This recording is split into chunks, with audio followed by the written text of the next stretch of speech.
Ke-10 firman yang tertulis di dalam kitab Keluaran 20 mulai ayat pertama demikian.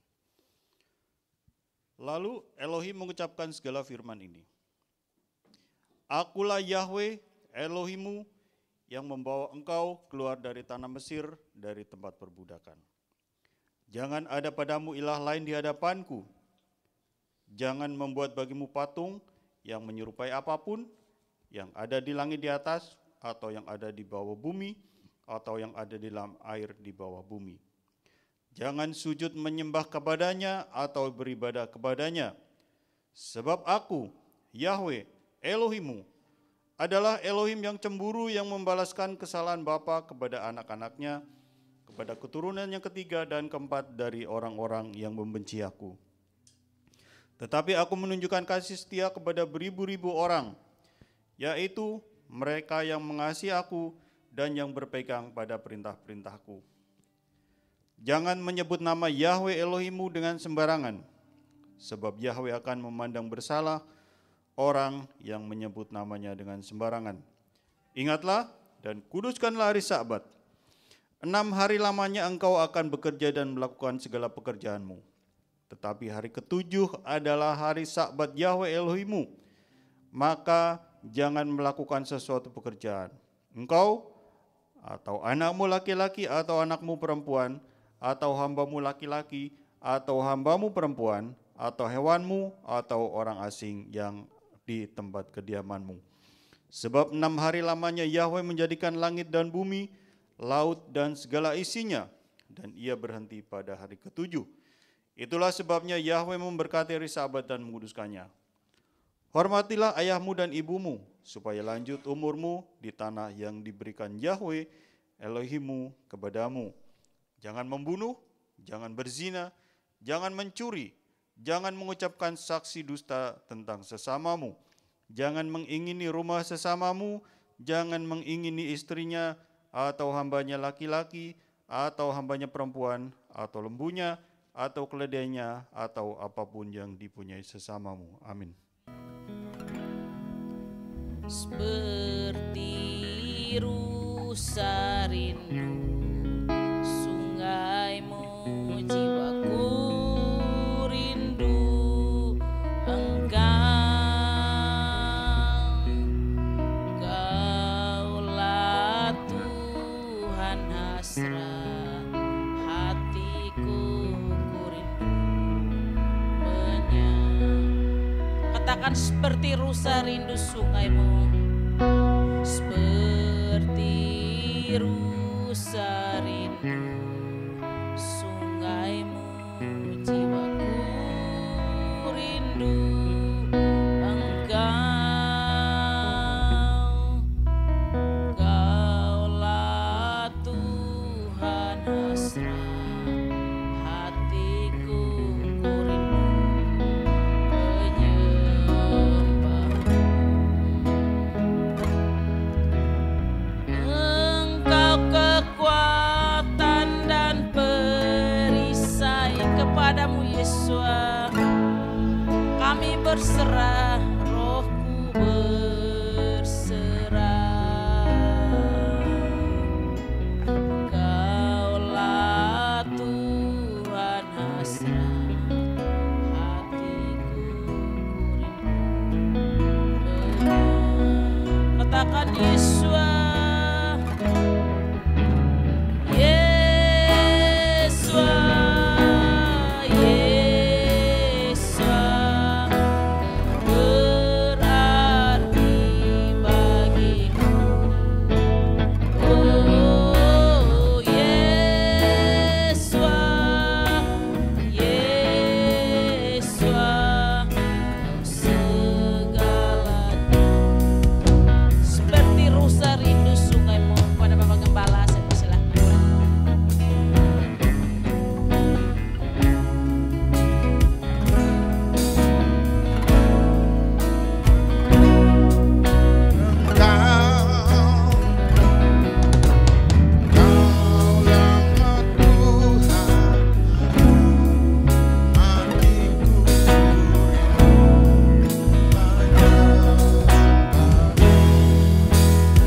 percaya puji-pujian yang kami naikkan menjadi paling harum di hadapan Tuhan.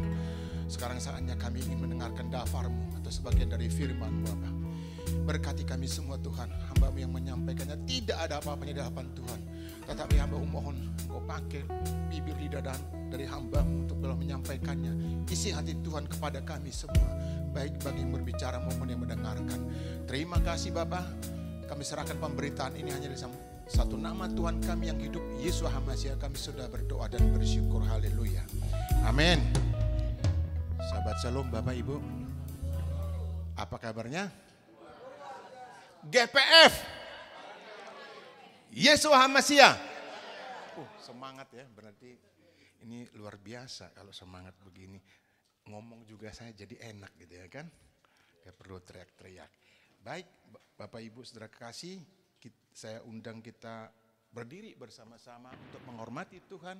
Kita baca firman-Nya dari kitab Yohanes pasalnya yang ke-8 ayat 7 nanti sampai dengan 9. Kita sama-sama membaca ya Bapak Ibu ya. Kita core ya untuk ini ya. Kitab Yohanes pasal 8 ayat 7. 1, 2, 3 ya. Dan ketika terus-menerus bertanya kepadanya, ia pun bangkit berdiri lalu berkata kepada mereka, barang siapa di antara kamu tidak berdosa, ya melemparkan batu kepada perempuan itu. Selanjutnya, sebentar. Lalu ia membungkuk pula dan menulis di tanah. Selanjutnya. Tetapi setelah mereka mendengar perkataan itu, pergilah mereka seorang demi seorang, mulai dari yang tertua. Akhirnya tinggallah Yesus seorang diri dengan perempuan itu yang tetap di tempatnya. Amin. Silakan duduk Bapak Ibu Saudara kasih. Damai sejahtera yang melampaui segala akal memelihara hati dan pikiran kita di dalam Yesus HaMasiah. Amin. Baik Bapak Ibu, ini khotbah yang sering kita dengar ya. Saya yakin Bapak Ibu pasti pernah mendengarkan ini. Dan bahkan saya juga pernah membuat ini satu renungan. Dengan judul yang lain tentunya. Oleh karena itu saya ingin Bapak Ibu kita semua melihat dari sudut pandang yang lain. Ya. Judul renungan kita khotbah.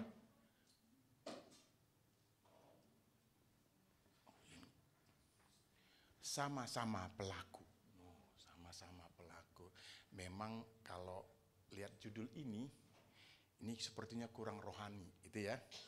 Kok bicaranya ini hukum gitu kan, hukum positif, hukum pidana lah gitu ya. Pelaku yang mana? Sama-sama pelaku. Tapi jangan salah Bapak Ibu. Hukum Tuhan dengan hukum dunia itu sama. Kalau hukum Tuhan, nanti diadilinya, hukumannya nanti. Hukumannya apa? Seumur hidup apa selamanya hidup? Ada hukuman Tuhan itu seumur hidup enggak? Selama-lamanya itu dia. Tetapi kalau hukum dunia, sementara kan? Sementara. Jadi sementara kita mengalami, ya dikurung lah gitu ya. Atau di penjara. Tetapi kalau nanti, selama-lamanya. Nggak ada durasinya Bapak Ibu. Bapak Ibu bisa bayangkan nggak selama-lamanya itu seperti apa sih? Saya pengen tanya Bapak Ibu. Selama-lamanya itu seperti apa itu? Sampai apa? Sampai habis dunia ini memang udah habis kan? Sampai kapan dong selama-lamanya? Ya nggak tahu lah ya, makanya dikatakan oleh saya lah yang pertama dan saya yang terakhir. Ada ukurannya. Saya buka-buka buku, ini selama-lamanya kapan? Ya selama-lamanya, nggak ada artinya. Gitu Bapak Ibu, nggak ada. Coba Bapak Ibu buka KBBI. Selama-lamanya, selama-lamanya. Nggak ada akhirnya. Kalau kita sebadankan, aku adalah aku, kira-kira seperti itu kan. Nggak ada akhirnya, sama-sama pelaku. Nah, yang pertama yang mau kita bahas di sini adalah, ini nggak bisa ya.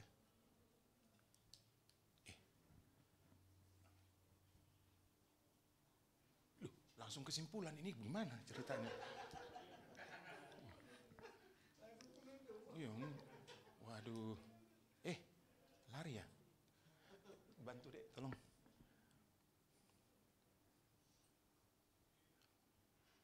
Oke, ya. Nih kita berbicara tentang siapa? Ahli-ahli Taurat dan orang-orang Farisi membawa seorang perempuan yang kedapatan berzina kepada Yesus untuk diadili. untuk diadili, tapi dalam tanda petik. Berarti siapa yang berhak mengadili? Nah ini dia. Ini maka saya sebut judulnya sama-sama pelaku. Lalu Yesus tidak berhak menuntut hukum positif. Maksudnya pada masa itu, selama kita di dunia ini, untuk menghukum kita. Sesuai perintah Musa, orang yang tertangkap basah berzina seharusnya dilempari batu sampai mati. Ini kan hukum rimba kan? Kalau tertangkap basah, permisi tanya Bapak Ibu, tertangkap basah apa tertangkap tangan? Hah? Mana yang benar? Tangannya ditangkap gitu ya. Terus kamu nih dibawa-bawa gitu ya. Atau tertangkap basah, sedang basah kena hujan terus ditangkap gitu maksudnya. Mana yang benar? Ya tertangkap tangan kalau hukum positif, tetapi kalau hukumnya tertangkap basah. Nih, dilempari batu sampai mati. Berarti tanpa ditanya, yang penting saya lihat kamu. Loh gimana? Gitu. Gimana orang tanpa ditanya, diinterogasi kan begitu? Nah kalau salah tangkap, sekarang sedang viral loh ya. Salah tangkap, orang disiksa. Disiksa terus sekian lama. Sekarang jadi viral kan? Bagaimana hukumnya? Nah pertanyaannya jadi begini nih. Yang kena hukum yang salah tangkap itu bagaimana?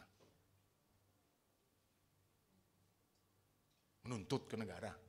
Memang iya tertulis menuntut ke negara. Ada nggak uang negara ganti itu? Wah ya ini yang bahaya. Utangnya sekarang banyak kan? Triliunan kan? Ini nggak politik loh Bapak Ibu ya. Karena berita kan kita baca, boleh dong baca berita, hutang negara sekian-sekian. Konon lagi mau mengganti yang salah tangkap, dari mana uangnya? Dari mana uangnya? Pernah dengar seperti itu kan? Pernah kan Bapak Ibu dengar seperti itu? Nah, itu dia. Yang pertama, gimana? Lah kok jadi ke situ ya? Ini ya lanjutannya, slide yang berikutnya. Oke. Nah, adapun maksud dari ahli-ahli Taurat dan orang Farisi untuk mencobai dan atau mencari salah. Mencari salah. Kalau cari-cari salah, nggak ada di dunia ini yang benar, ya kan? Hanya satu, hanya Tuhan Yesus. Benar nggak? Ada nggak di antara kita permisi tanya yang nggak pernah melakukan kesalahan tiap hari? Perasaan saya sih enggak gitu. Tapi sebenarnya ada Bapak Ibu aja nggak sadar. Saya sering salah. Pak, tadi Pak Haposan nanya itu termasuk salah juga. Rambutnya potongannya baru ya gitu. Karena saya lebih penting ke sini, saya nggak jawab. Kan salah juga itu berarti. Ya kan? Paling nggak seperti itu loh. Itu kan paling kecil. Apa namanya? Kalau bahasa saya mencuekin orang lain kan begitu. Tapi saya bukan pura-pura nggak dengar loh Pak Haposan. Maaf ya, bukan. Tapi saya mengarah ke sini nih, gitu kan. Jadi saya lebih melihat ke sini daripada mendengarkan suara di belakang. Itu juga salah. Tapi kan nggak dosa Pak. Iya kan saya bilang ada nggak manusia yang nggak ada kesalahannya kan begitu, bukan dosa. Dosa itu urusan Tuhan lah yang menentukan apa enggak kan gitu. Apa dosa seperti itu? Saya nggak berani mengatakan itu dosa kan. Mencuekin orang lain, pura-pura nggak dengar orang lain ngomong, itu dosa nggak? Berani nggak Bapak Ibu bilang dosa itu? Pura-pura nggak dengar. Nggak dengar gitu. Ngomong dia Pak. Ngomong. Masa nggak dengar? Kok bisa jawab kan gitu. Itu manusia kan begitu. Banyak pura-puranya. Ada dramanya kan? Kok tahu nyambung berarti sering nonton drama Korea ini alias drakor gitu ya. Gitu. Pura-pura dengar gitu. Kalau lagi sedang nonton, dia asik nonton aja. Apalagi kalau dipasangin di telinganya itu tuh, kita teriak-teriak. Gitu ya, namanya nggak siapa. Nah, tuh. Nah, apa tadi? Apa Pak?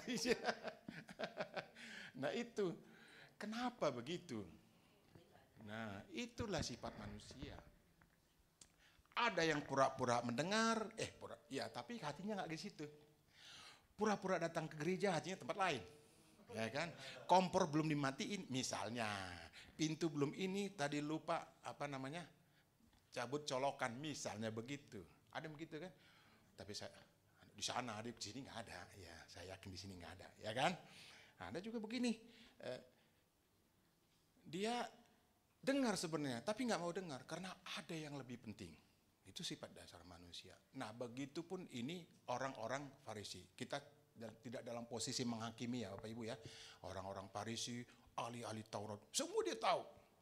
Tetapi apakah dilakukan? Enggak. Dilakukan enggak? Enggak. Hanya sebatas pengetahuan. Kalau orang sekarang bilang, itu hanya sekadar teori. Ya teori dengar, tapi enggak dilakukan. Itu dia. Tetapi begitu ada kesalahan orang lain, dia paling teriak. Salibkan, salibkan. Misalnya begitu. Dia nggak tahu padahal salahnya apa. Pura-pura nggak tahu apa sih salahnya. Kan begitu. Yesua HaMashiach itu kan nggak ada salahnya. Sampai dikatakan cuci tangan kan. Itu siapa? Pontius Pilatus. Cuci tangan maksudnya dia nggak tahu gitu. Memang digambarkan boleh cuci tangan dengan ya apa adanya seperti cuci tangan, atau boleh dikatakan dia nggak mau tahu dengan itu. Itu sifat manusia juga seperti itu. Oh, daripada saya repot biarin aja deh.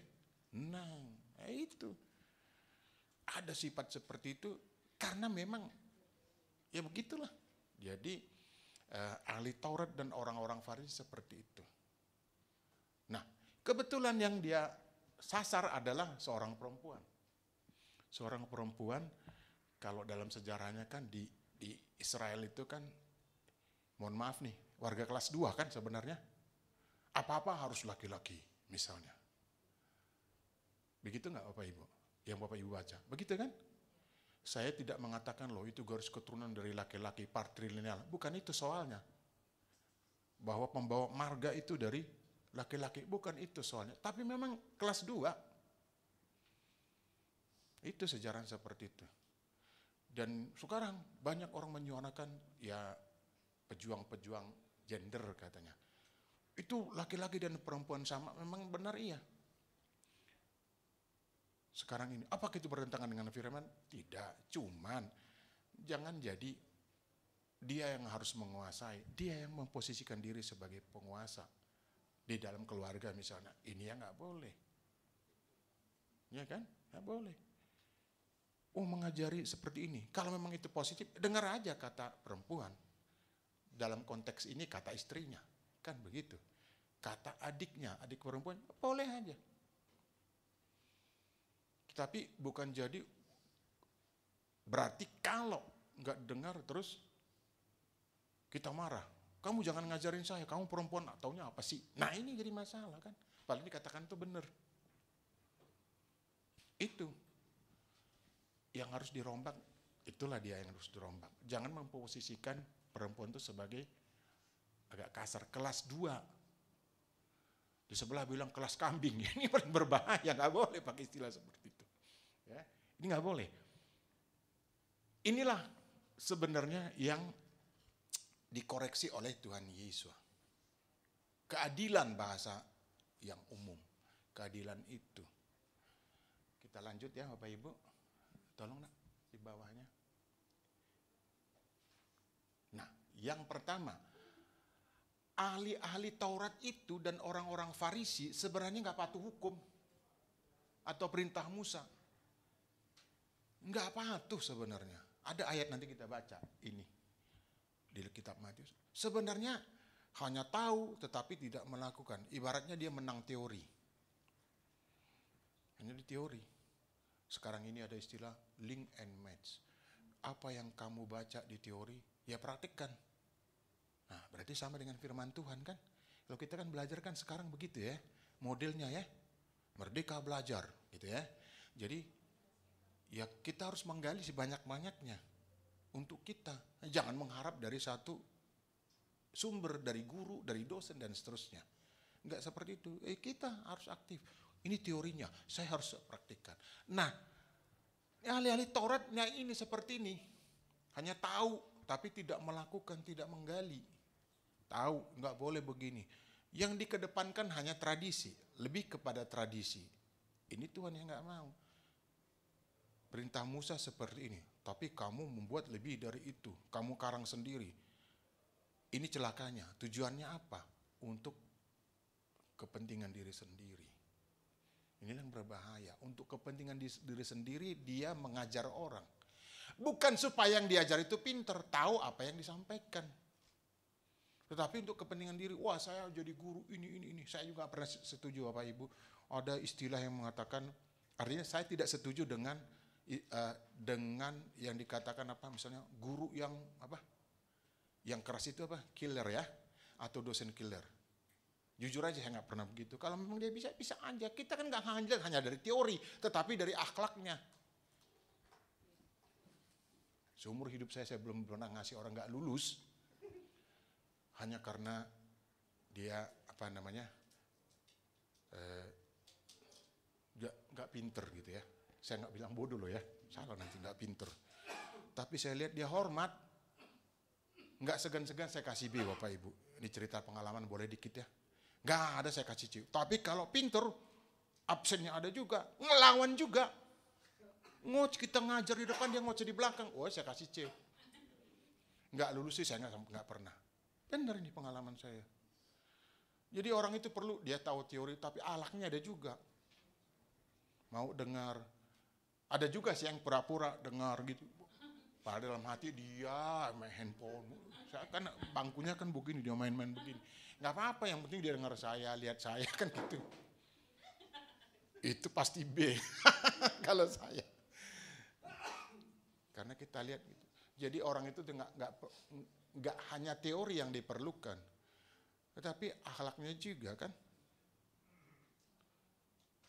Karena ada ini ya, orang pintar katakan bukan hanya IQ, gitu ya Bu Ratna ya, tetapi juga SQ itu Singapore Airlines tuh Pak. Apa? IQ, bahasa Indonesia aja EQ, EQ. Emosional ini berkaitan dengan akhlak Bapak Ibu. Ya kan? Berkaitan dengan apa juga misalnya? Kerajinannya ada di situ. Tahu segalanya. Bukan tahu segalanya. Banyak tahu. Tetapi dia diam aja. Berbagi aja enggak. Buat diri sendiri. Ini egois namanya. Harus mau berbagi. Ilmunya, apanya gitu. Sedikit enggak apa-apa. Yang penting mau berbagi. Nah, orang yang memiliki EQ inilah biasanya yang maju. Dia bisa membaca keadaan, beradaptasi, apalagi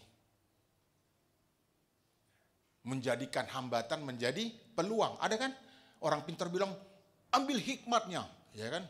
Kalau kamu digebukin ambil hikmahnya. Gimana caranya digebukin ambil hikmahnya? Ada juga ternyata belajar mengampuni, kan begitu, paling enggak seperti itu. Loh saya udah bonyok nih, masa saya sebesar bakpao di depan digebukin gitu ya. Ya kan, karena kan dulu ada begitu ya. Terus kita nggak melawan. Ya melawan lah. Melawan tapi bukan dengan cara dia. Ya halus nih, bukan ngajari Bapak Ibu. Ya lapor ke polisi, selesai. Loh kok Bapak jadi ngajarin begitu? Ya bukan, maksudnya supaya dia jangan mengulangi lagi kepada orang lain. Enak ternyata ngebukin orang, ulangi lagi. Itu namanya jadi presiden kan. Akhirnya dia jadi preman lama-lama. Ya kita mencegah itu. Boleh melawan? Boleh dengan cara seperti itu. Itulah dia. Jadi itu yang pertama, dia tahu hukum. Ternyata itu hanya di pengetahuan. Teori, implementasinya apa sih? Implementasi, penerapannya begitu ya. Penerapannya nggak ada. Ya kalau ini mungkin hafal semua dia isinya, tetapi melakukan enggak? Ya enggak lah, ya kan? Baik Bapak Ibu kita baca. Atau ada yang berkenan baca Matius pasal 23 ayat 23? Siapa yang berkenan baca? 23 ayat 20. Iya Bu, silakan Bu. Ya. Celakalah kamu, hai ahli-ahli Taurat dan orang-orang Farisi, hai kamu orang-orang munafik, sebab persepuluhan dari selasi, sedas manis dan jintan kamu bayar. Tapi yang terpenting dalam hukum Taurat kamu abaikan, yaitu keadilan dan belas kasihan dan kesetiaan. Yang satu harus dilakukan dan yang lain jangan diabaikan. Amin. Nah itu dia. Apa? Kasih. Kasih itu sebenarnya dengan keadilan juga kan dikatakan. Belas kasih, belas kasih, keadilan. Dia hanya tahu teori. Baca di mana? Di kitab ini. Tapi dia nggak melakukan. Itu yang pertama. Yang kedua, Siapakah yang berhak menghukum? Nah, yang berhak menghukum Tuhan sendiri mengatakan adalah, saya tidak menghukum kamu sekarang, nanti, bukan sekarang. Apakah saya menjadi hakim atasmu? Tetapi orang ini kan yang membawa perempuan yang dianggap nakal ini ke hadapan Yesus supaya serta-merta dihukum. Kalau dia setir, tertulis di di Taurat ya, atau Musa mengatakan bahwa orang yang tertangkap basah itu atau tertangkap tangan itu harus dilempari batu sampai mati. Dia ingin itu disegerakan, dilakukan oleh siapa? Oleh Yesus. Kan sudah bertentangan kan? Tadi kan Yesus katakan, apakah saya menjadi hakim atasmu? Nanti ada hukumannya. Tetapi ini kan tertangkap tangan, ini tertangkap basah, harus segera diadili. Pertanyaannya, dibawa nggak laki-laki yang bisa zina sendiri? Kan nggak bisa. Yang satu orang lagi mana? Atau banyak orang lagi? Mungkin. Laki-lakinya maksudnya. Dibawa nggak? Dalam cerita ini, dalam nats ini dibawa nggak? Nggak dibawa. Itu dia. Jadi dihukum, ini dia, jadi peradilan sesat kalau begini kan. Pelakunya kan 2. Minimal 2, katakan seperti itu. Kok cuma 1 yang dibawa? Apa maksudnya ini? Orang-orang pinter ini, orang-orang Farisi dalam konteks ini, orang-orang ahli Taurat, apa maksudnya? Menjebak, mencobai, dan minta dihukum. Bukan tangan saya, tapi Yesus sendiri. Baru saya mengeksekusi. Ini nakalnya begini kan, pakai tangan orang lain. Ini. Tangan orang lain digunakan untuk menghukum. Tangan Yesus digunakan untuk menghukum orang lain. Ini yang jadi masalah. Dalam keadilan hukum, dalam hukum positif juga begitu. Ada orang lain, invisible hand yang tak terlihat digunakan untuk menghukum orang lain. Dia yang pelakunya. Dia pelaku sebenarnya untuk menghukum itu, tapi digunakan tangan orang lain sehingga orang itu terhukum. Kejadian ada sekarang kan, Bapak Ibu? Saya tidak mengatakan loh, itu karena kepentingan politik dan seterusnya, itu urusan lain. Tetapi kita mau bahas, ada sifat seperti itu dari dahulu kala, dari nats ini tergambarkan. Menggunakan tangan orang lain untuk membunuh orang lain. Atau mencederai orang lain, menganiaya orang lain. Ini yang menjadi masalah. Siapa yang berhak menghukum? Kan dikatakan nanti, kenapa kamu paksa saya sekarang? Apa maksudnya? Yaitu tadi mencobai untuk menjerumuskan, menghancurkan. Pakai istilah terserah Bapak Ibu, apa istilah yang tepat untuk itu. Yang jelas dia menggunakan tangan orang lain. Siapa yang berkenan baca di kitab Mazmur pasal 33 ayat 5? Silakan Pak. Ayat 5. Ia senang kepada keadilan dan hukum. Bumi penuh dengan kasih setia Yahweh. Amin. Nah, seharusnya menggunakan kasih. Jangan menggunakan orang lain untuk menghukum orang lain. Dengan bukti yang kurang. Atau dengan, dengan orang yang ya hanya sepihak gitu. Hanya satu. Pihak lain nggak dianggap bersalah. Kan tadi konteksnya berzina. Berarti minimal ada laki dan perempuan. Atau bisa dalam hal ini bisa 2 laki-laki, bisa 3, bisa 4, terserah berapa. Tetapi yang mau dihukum cuma 1. Dan menggunakan tangan Yesus untuk menghukum. Nah ini yang kedua. Yang ketiga, pengakuan terselubung atau diam-diam bahwa ahli Taurat dan orang-orang Farisi juga orang-orang berdosa. Sebenarnya dia tahu orang-orang berdosa. Dia tahu persis. Dia tahu itu yang dilakukan itu nggak benar. Tetapi kemudian demi hasratnya, ambisinya untuk menunjukkan ini arogansi katanya, kekuasaan. Dia nggak mengaku itu. Memang ada ajaran yang saya nggak setuju juga sebenarnya. Jangan mengaku salah kalau kamu salah. Umumnya kan begitu kan para pembela. Makanya ada juga orang mengatakan kalau pembela itu membela yang salah. Padahal enggak sebenarnya. Kita cari poin-poin mana dia sehingga melakukan kejahatan. Itu sebenarnya bukan membela kesalahannya. Saya juga nggak mau membela kesalahannya. Jujur aja Bapak Ibu. Itu apa? Tapi ngaku nggak mau juga. Nah ini yang konteks hukum kan. Kita cari selahnya yang lain. Artinya kita perang surat, perang hukum. Tapi itu nggak boleh terlontar dari muka kita. Ini nggak benar nih pengacara saya nih, kan begitu. Masa kesalahan saya dibongkar semua? Memang ini bahaya kan. Tetapi kita cari mana benarnya dia, kenapa dia kemudian terlibat menjadi pelaku juga. Menjadi sama-sama pelaku misalnya seperti itu. Jadi yang kita bela itu bukan kesalahannya, jangan salah Bapak Ibu. Yang kita bela itu adalah ada kebenaran dia ketika dia melakukan. Mungkin dia diajak, dipengaruhi. Seperti tadi, tangannya dipergunakan oleh nomor 2 tadi. Orang-orang pintar, sehingga kemudian dia menjadi pelaku. Atau dijebak deh bahasa yang paling umum. Itu yang kita bela. Sebenarnya orang-orang Farisi dan ahli-ahli Taurat itu tahu, Bapak Ibu, tahu dia. Tetapi demi apa tadi, arogansinya ini loh, kekuasaannya ini. Saya nggak boleh tahu, orang lain nggak boleh tahu bahwa saya salah. Ya sifat bos lah, ya kan? Bos kalau salah, pasal 1 apa katanya? Ya, kalau salah tetap salah. Udah mengalami kan Bapak Ibu yang pernah punya bos? Mengalami ya, pernah nggak? Pernah nggak mengalami? Permisi tanya nih. Ya, pernah ya. Bos nggak pernah salah. Iya. Bos nggak pernah salah. Ada yang menyamakan loh, Tuhan itu dengan bos. Nanti nonton ya Bapak Ibu di YouTube ya.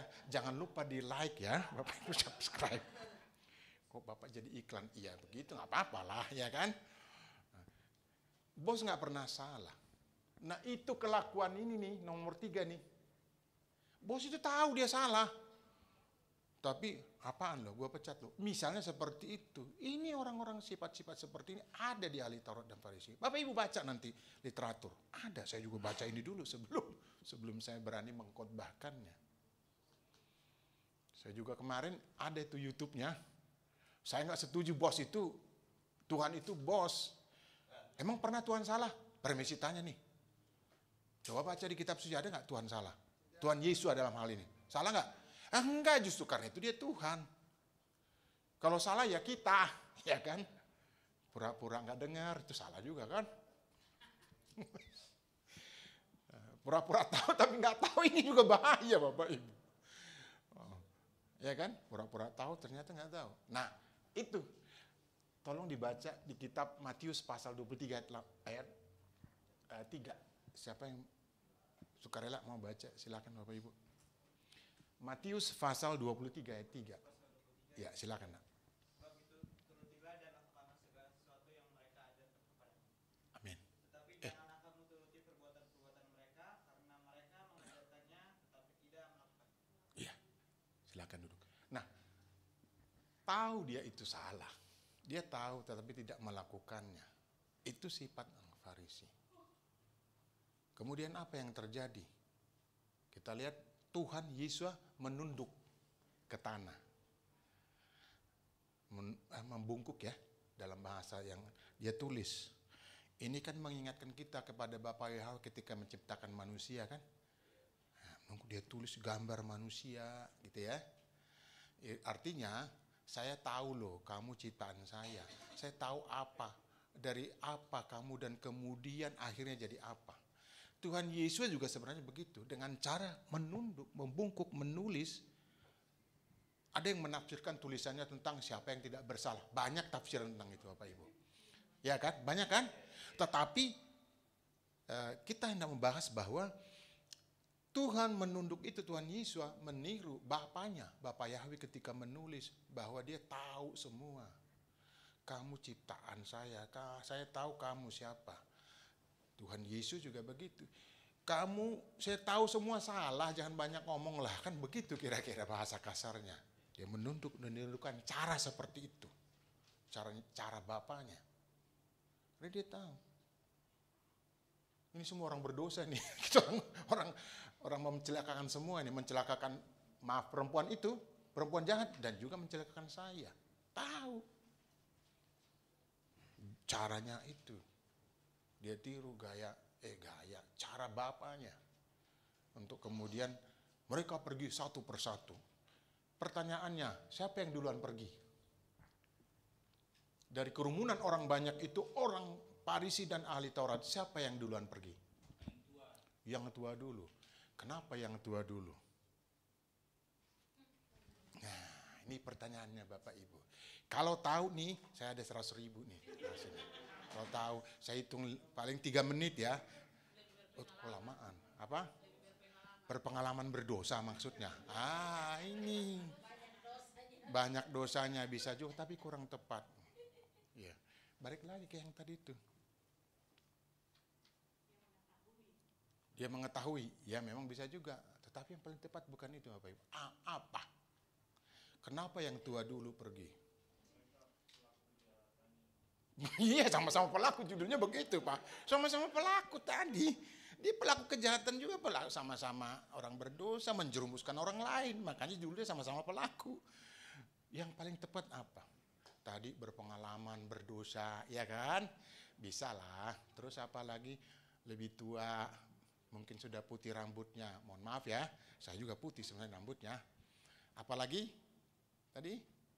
Jawaban tadi, Ibu Feli tadi jawab apa?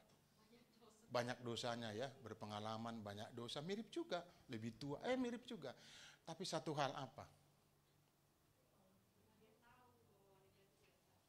Dia tahu itu tidak salah. Ya memang, kan pelaku. Dia juga pelaku, tahu dia. Yang paling tepat apa Bapak Ibu? Yang paling tepat aja ada di bacaan itu sebenarnya. Tapi udahlah ya, habis uang saya 100.000 kalau udah ya. Apa? Jadi panutan. Memang gak jadi panutan dia, kan orang menjerumuskan orang lain, menjerumuskan perempuan itu dan Tuhan sendiri. Apa yang paling tepat?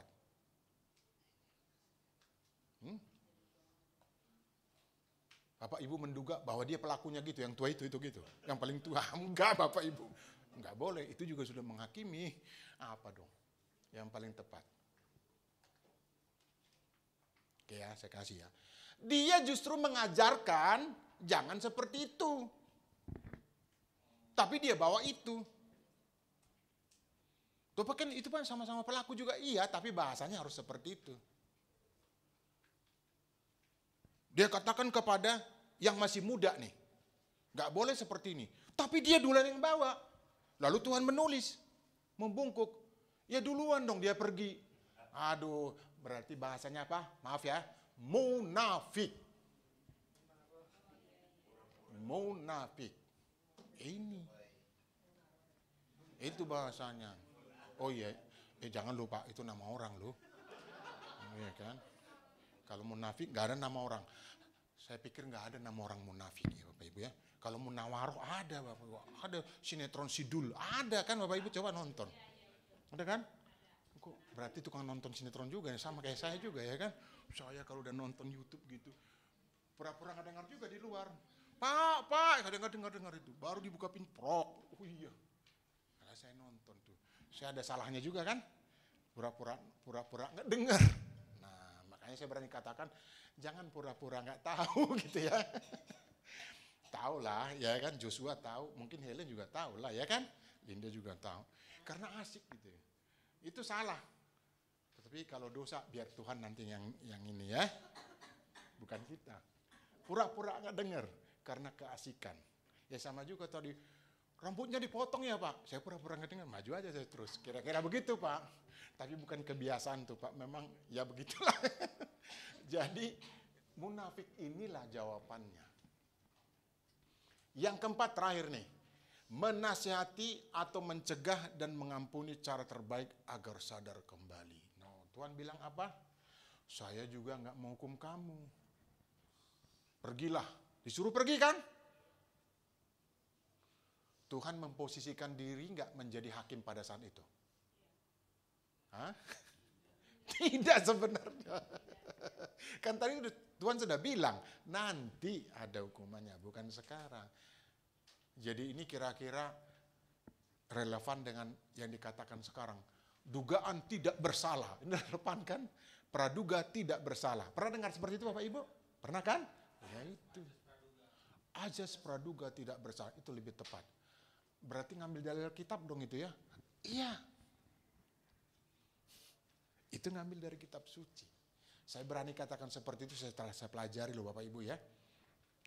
Loh, berarti Tuhan menggunakan ajas praduga tidak bersalah. Nanti ada hukumannya. Itu jadi ada miripnya, ada bedanya. Hukum positif atau hukum dunia dengan nanti yang akan diterapkan Tuhan. Nah itu dikatakan tadi, menasehati atau mencegah dan mengampuni cara terbaik agar sadar kembali. Pergi, jangan ulangi lagi ya. Gitu. Tuhan juga mengatakan, semua juga orang itu bersalah. Tapi kebetulan kamu yang sial kan gitu, dalam tanda petik. Diajak ke sini. Jadi Tuhan begitu mengampuni, mengasihi ciptaannya. Sehingga tidak semua kesalahan lalu kemudian dia harus dihukum mati selama-lamanya. Tidak. Ada pengampunan. Ada kesempatan orang untuk meninggalkan yang lama. Dalam bahasa yang sederhana, bertobat. Diberikan kesempatan. Artinya, orang itu pasti punya niat untuk hidup baik, hidup benar. Memang dalam kitab suci ada tertulis, memang orang ini memang sudah sudah menjadi orang jahat sampai dia mati, sampai selama-lamanya. Ada yang seperti itu, ada nggak nats seperti itu tertulis? Ada kan? Ada. Tetapi Tuhan kan serba tahu, ini perempuan punya kesempatan untuk bertobat. Nih alasan duniawi nih, saya katakan Bapak Ibu ya. Kenapa dia jadi peselingkuh begitu? Bahasanya, kenapa dia berzina? Nih alasannya mungkin perlu uang, kan begitu. Itu kan yang klasik kan, perlu uang. Lalu bagaimana caranya? Sedangkan perempuan pada zaman itu warga kelas 2. Mau merampok, waduh, gak berani, gak punya nyali. Apalagi pekerjaan yang lain kira-kira, mohon maaf, yang nakal untuk mendapatkan duit. Hanya itu. Itulah yang dilakukan. Tuhan tahu itu. Di zaman dia itu perempuan kurang berharga. Di zamannya Yesus HaMashiach itu hukumnya seperti ini. Dia tahu orang dia yang ciptakan kok hukum itu. Dia adalah Bapa Yahweh sendiri. Lalu bagaimana caranya? Yaitu dia diampuni supaya kemudian dia bertobat dan tidak mengulangi. Karena dia tahu. Ini sebenarnya karena apa? Himpitan ekonomi sehingga dia melakukan seperti itu. Tuhan tahu itu. Tidak ada alasan yang lain. Lalu dikatakan dia bisa bekerja, bertani, berladang. Kan warga kelas 2. Mana bisa punya tanah pada saat itu perempuan. Gak bisa kita baca sejarahnya. Perempuan itu selalu diposisikan warga kelas 2 pada masa itu. Jadi Tuhan tahu itu. Jadi ada alasannya. Itu tadi yang saya katakan pembela itu juga ngelihat kebenarannya dari situ. Bukan membela salahnya. Ada hal-hal lain mengapa dia melakukan seperti itu. Lalu ada teori mengatakan itu kan yang meringankan Pak. Teori peringan. Iya, itulah yang kita bela. Nah Tuhan juga memposisikan diri seperti itu. Membela orang yang lemah. Yang terpaksa melakukan karena tidak ada jalan lain. Loh mati dong kalau begitu. Ya siapa juga yang mau mati kan, gak ada ya kan. Mati gak makan kan. Loh ada tertulis Pak, burung di udara juga dipelihara. Apakah? Nah iya memang benar itu. Dia kan berusaha. Meskipun jalannya salah kan Bapak Ibu. Salah kan itu? Salah. Tapi nggak ada cara. Mungkin dia punya tanggungan yang lain. Mungkin dia sudah punya anak. Memang nggak diceritakan di situ. Bisa jadi ya Bapak Ibu ya. Jadi ada alasannya untuk berbuat. Tapi yang lebih penting sesuai dengan judul renungan kita, sama-sama pelaku jangan saling mendahului. Jangan saling menyalahkan. Oh karena ini sebelah ini. Akhirnya siapa yang dituduh? Ya dia juga kan. Berarti sama-sama pelaku kan. Saya tadi salah ya.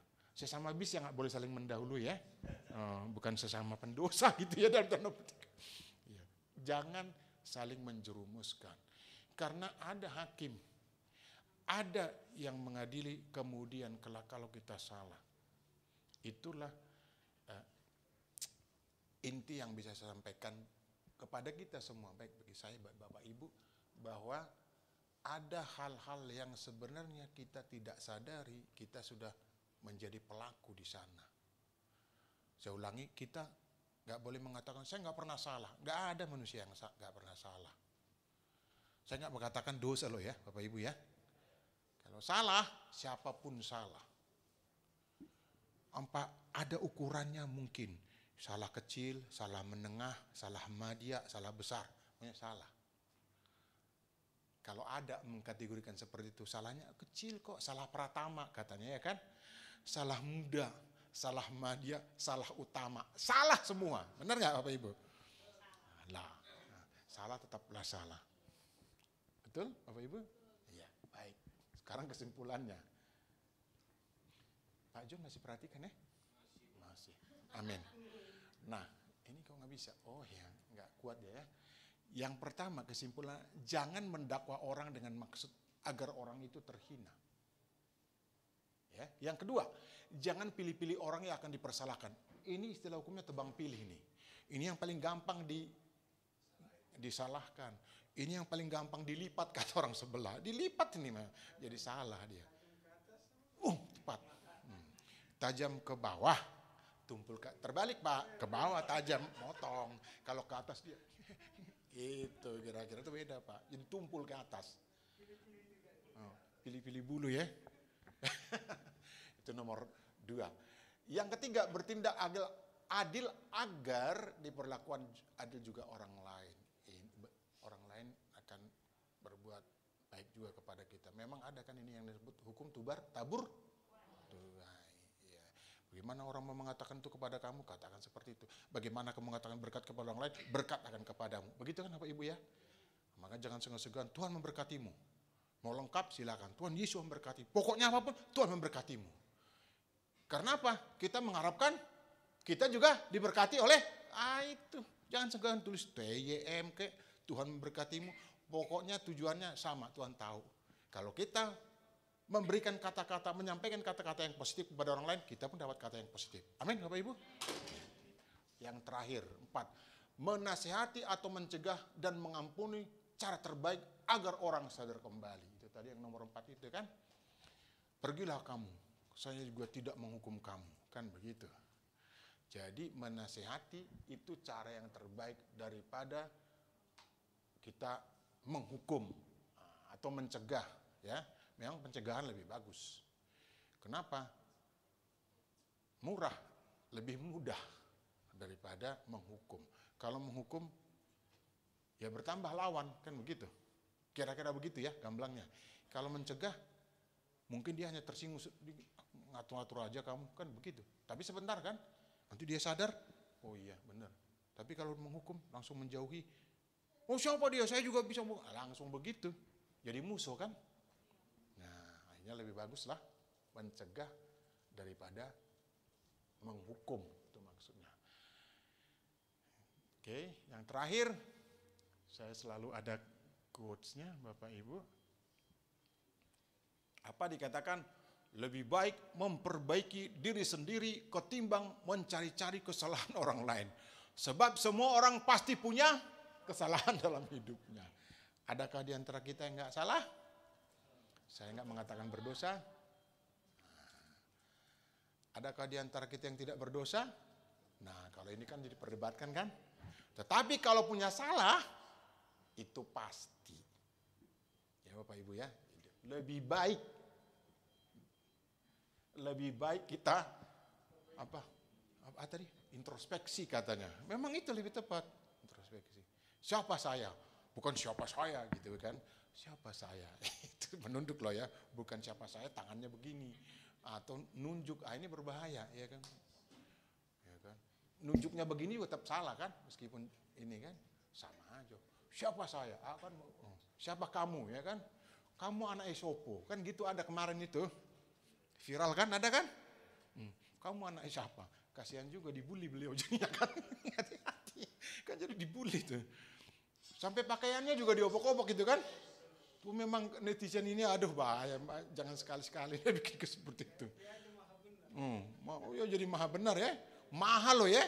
Bukan mahasiswa tapi maha benar. Wah, hanya Tuhan yang maha benar mestinya ya kan. Tapi ini netizen jadi maha benar. Nah itu. Jangan sampai siapa kowe, ya kan? Ono siapa kowe. Akhirnya menyerang ke diri sendiri. Itu dia. Itulah yang dapat saya sampaikan Bapak Ibu. Terpujilah Bapak Yahweh bismi Yesus Masih ya. Amin. Mari kita berdoa. Bapak terima kasih untuk firman-Mu atau dafar-Mu yang mengajari kami supaya kami lebih mengenal diri kami Tuhan. Supaya kami lebih tahu bagaimana cara mengambil keputusan ketika kami mengalami, menerima suatu masalah atau mendengar suatu masalah yang dialami orang lain. Ajar kami supaya kami lebih bijak lagi Bapak dalam menentukan sikap kami ketika kami berhadapan dengan masalah baik diri kami sendiri maupun masalah orang lain di sekitar kami. Terima kasih Bapak, biar firman-Mu sudah sampaikan, Engkau tetap memimpin dalam kehidupan kami, firman-Mu kekal dalam kehidupan kami, dan kami menjadi pelaku firman. Di dalam Yesus Hamasiah kami sudah berdoa seraya bersyukur untuk dafar atau firman ini. Haleluya, amin. Bahkan teramat baik Dia pelihara hidup bagai biji manganya. Tuhanku sungguh baik. Mari kita bangkit berdiri. Tuhanku sungguh baik, bahkan teramat baik.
kami dari awal pertengahan sampai pada akhir dari ibadah ini. Kami dipenuhi sukacita dan damai sejahtera. Dan sukacita dan damai sejahtera itu kami bawa pulang ke rumah kami masing-masing. Kau nyatakan mana segala mara bahaya sehingga kami boleh tiba dengan orang-orang yang kami kasih di rumah kami masing-masing. Bapak Ibu Saudara kekasih, mari kita angkat tinggi tangan kita untuk menerima berkat. Diberkatilah engkau di kota dan diberkatilah engkau di ladang. Amin. Berkatilah buah kandunganmu, hasil bumimu dan hasil ternakmu, yakni kandungan lembu sapimu dan anak kambing dombamu. Berkatilah bakulmu dan tempat adonanmu. Diberkatilah engkau pada waktu engkau masuk dan diberkatilah engkau pada waktu engkau keluar. Bapak yang memberkati engkau dan melindungi engkau. Bapak yang menyerang engkau dengan wajahnya dan memberi engkau kasih karunia. Bapak yang menghadapkan wajahnya kepadamu dan memberi engkau damai sejahtera. Anugerah yang besar dari Bapa Yahweh, kasih karunia yang sempurna dari Tuhan